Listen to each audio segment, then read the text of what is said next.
ଶଳାଟି ଝିଅଙ୍କ ନାଚ ଦେଖିବା ପାଇଁ ଏତେ ଲୋକ। ତ ହେଲୋ ଗାଇସ୍, ତ ଗତ 3 ଦିନ ହବ ଆମ ଛକ ପାଖରେ ମଦ ଗଣେଶ ପୂଜା ହଉଥିଲା। ତ ଆଜି ସେଠି ମେଲୋଡି ଚାଲିଛି, ଆମେ ଚାଲୁ ମେଲୋଡି ଦେଖିବା ପାଇଁ। ଆଉ ଆଜି ସନ୍ଧ୍ୟା ବେଳେ ପ୍ରବଳ ମେଘ ସହିତ ପବନ ବି ହେଇଥିଲା, ସେଥିପାଇଁ ଆମର ଗାଁରେ ଟୋଟାଲ କରେଣ୍ଟ ନାହିଁ। ଗାଁ ଯାକ ପୁରା ଅନ୍ଧାର ହେଇଯାଇଛି। ତ ଆମେ ଅନ୍ଧାର ଫନ୍ଧାର କିଛି ନ ମାନିକି ଚାଲିଲୁ ଡାଇରେକ୍ଟ ମେଲୋଡି ଦେଖିବା ପାଇଁ। ତ ଏଠିକି ଆସିଲା ମାତ୍ରକେ ଦୋକାନ ଭିତରୁ ପଶି ସାରିଲେଣି, କାହିଁକି ନା ଏଙ୍କର ଅମଳ ଜିନିଷ ନିହାତି ଦରକାର। ଆଉ ମୁଁ ଏଙ୍କ ବୟସର ପିଲାମାନଙ୍କୁ ଦେଖିଛି, ସେମାନେ ସଫଲ ନହେଲେ ବାହାର ଖାଇକି ଉଡଉଛନ୍ତି, କିନ୍ତୁ ଏମାନେ ସେମିତି ନୁହଁ, ଡାଇରେକ୍ଟ ଏମାନେ ପାନ ଖାଇକି ଉଡଉଛନ୍ତି। ତ ଛାଡ, ଦୋକାନରୁ ଆସିଲା ପରେ ଆମେ ଆସିକି ଏଠି ଦେଖିଲା ବେଳକୁ ଏଯାଏ ଷ୍ଟାର୍ଟ ହେଇନାହିଁ। ସେଟଅପ୍ ସବୁ ରେଡି ହଉଛି, ଲାଇଟ୍ ଫାଇଟ୍ ସବୁ ବନ୍ଧା ଚାଲିଛି। ତ ସେତିକି ସମୟ ଆମେ କଣ କରିବୁ ବୋଲି ଭାବିକି ଡାଇରେକ୍ଟ ଦୋକାନ କତି ପଳେଇ ଆସିଲୁ, ବସିକି ଟିକେ ମୋବାଇଲ ଫୋବାଇଲ ଚଲେଇଲୁ। ତା ଭିତରେ ଆମ ଗାଁ ପିଲା କିଛି ଆସିକି ପହଞ୍ଚିଗଲେ। ଆଉ 10 ମିନିଟରୁ 20 ମିନିଟ୍ ଭିତରେ ଆସିକି ଦେଖିଲା ବେଳକୁ ମେଲୋଡି ଷ୍ଟାର୍ଟ ହେଇଗଲାଣି। ଆଉ ଧୀରେ ଧୀରେ ଏଠି ଲୋକଙ୍କ ସଂଖ୍ୟା ବି ବଢି ଚାଲିଛି। ଆମ ପଛରେ ଯେତିକି ଦେଖୁଛନ୍ତି ସେ ସବୁ ଆମ ଟୋକା। ଏମାନେ କେହି ବି ମେଲୋଡି ଦେଖିବା ପାଇଁ ଆସିନାହାନ୍ତି, ସବୁ ଗୋଟେ ଗୋଟେ ଝିଅଙ୍କୁ ଲାଇନ ମାରିବା ପାଇଁ ଆଇଛନ୍ତି। ଆଉ ଗୋଟେ କଥା, ଝିଅ ନାଚୁଥିବେ ଯୋଉଠି ଲୋକଙ୍କ ଭିଡ ଥିବ ସେଇଠି। ସତ କି ମିଛ ଆପଣ ମାନେ କମେଣ୍ଟରେ କହିବେ।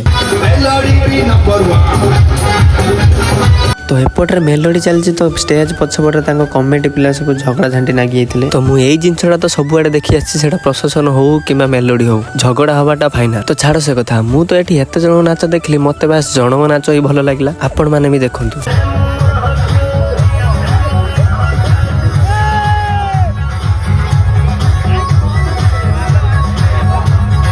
ତ ମେଲୋଡି ତ ଚାଲିଥିଲା, ମୁଁ ବେଶୀ ରାତି ଯାଏ ରହିଲିନି, ମୁଁ ପଳେଇ ଆସିଲି ଘରକୁ। ତ ଆଜିକା ଭିଡିଓରେ ଏତିକି ଥିଲା, ପୁଣି ଆପଣମାନଙ୍କ ସହ ଦେଖା ହବ ନେକ୍ସଟ ବ୍ଲଗରେ।